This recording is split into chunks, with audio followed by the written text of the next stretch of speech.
I want to start, though, with our top story. A California jury ruling against Michael Jackson's family in that months-long civil trial tied to the singer's death. We're going to talk about the case exclusively with Dr. Conrad Murray from jail in a moment.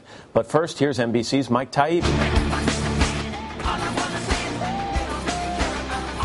It was an unequivocal win for concert promoters AEG Live. Jurors said yes, the promoters did hire Dr. Conrad Murray, convicted of involuntary manslaughter for giving Michael Jackson propofol, the powerful anesthetic that killed him in 2009. But to the second question, was Murray unfit or incompetent at the time AEG hired him, the answer was no, and the case and any chance at damages for the Jackson family ended. There's nowhere else to go on this. A jury has said that AEG wasn't responsible, Michael Jackson was.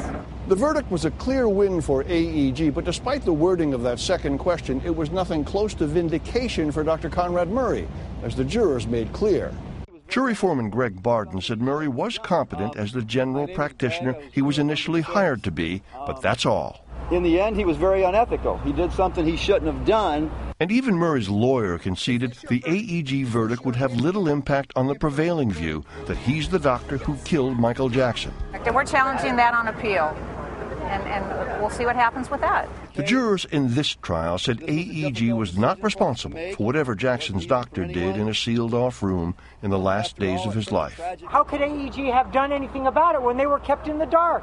Which meant victory for the promoters. Listen, AEG Live didn't do something wrong here, and they weren't going to allow themselves to be shaken down. And an expensive loss for the Jackson family, led by Katherine Jackson, who'd sought over $1 billion in damages. We, of course, are not happy with the result as it stands now. An understatement when so many millions, even billions, were at stake.